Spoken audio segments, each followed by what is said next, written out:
Welcome to enjoylearningsanskrit.com.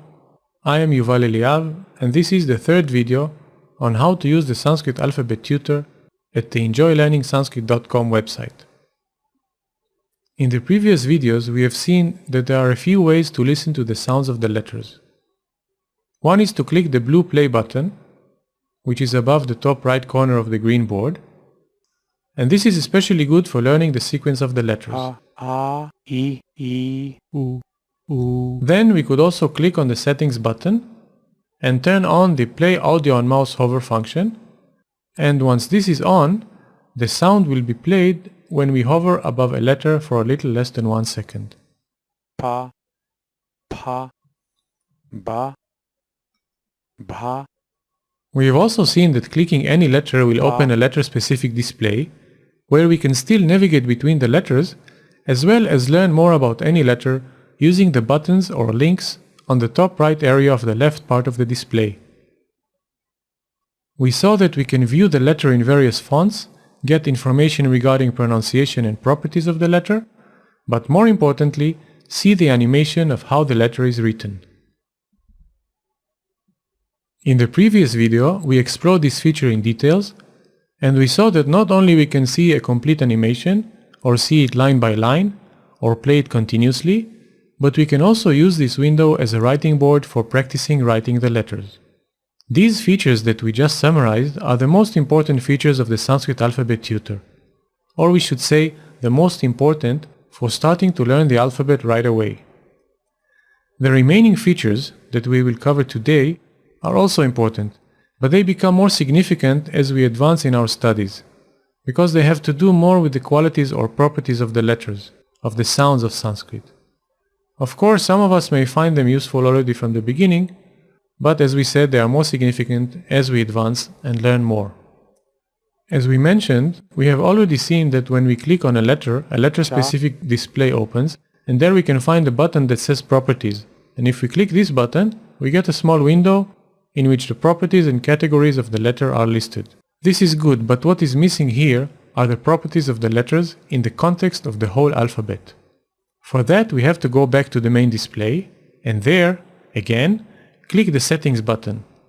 In the Settings window that opens, under Extended Information Layer, we click Show, and when we close that window, the Extended Information Layer appears.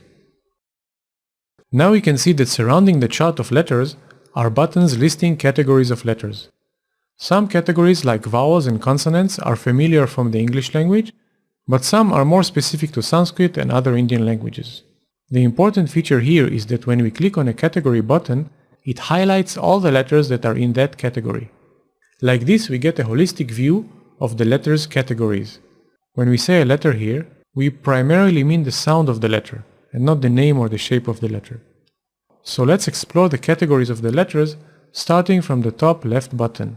First, we have all the vowels, and when we click on the button, it shows us the 13 vowels listed in the top 2 rows. Then the combined vowels, we get 4 letters. Among these 4, there is a differentiation to guna and vridhi, which are very important concepts that play a big role in derivation processes. Next are the consonants. We can highlight them all, and when we click the next buttons, we can see them in the 5 groups that indicate the place of articulation. 5 groups from the gutturals pronounced from the throat to the labials pronounced from the lips. Now we can also understand why the letters chart is organized in such a manner. Below the consonants we find more buttons that highlight the following groups: voiced, unvoiced, aspirated, and unaspirated sounds.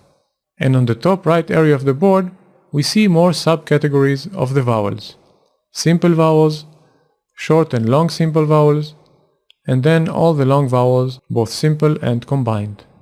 Now, as you probably noticed, we have arrows above the consonants columns, but since the place is rather narrow, there are no labels on these arrows. However, if we hover with the mouse over any one of them, we will get a tooltip style box in which the column is explained, and of course there also a click on the arrow will highlight all the letters of the group.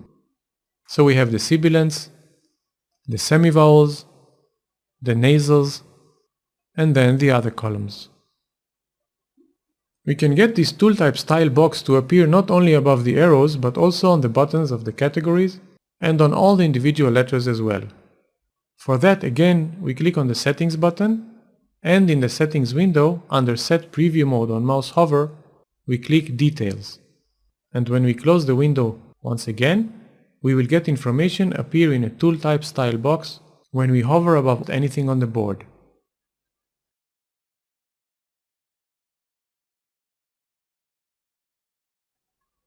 So this completes the short series of instructional videos on how to use the Sanskrit Alphabet Tutor at enjoylearningsanskrit.com. The next videos will be instructions on using the Sanskrit Reading Tutor, which is a tool that we recommend using while learning the alphabet. Do not wait until you have learned all the letters to start reading. Start your reading practice as you advance in learning the alphabet. It may sound contradictory, but if you see the features of the Sanskrit Reading Tutor, you will understand what we mean.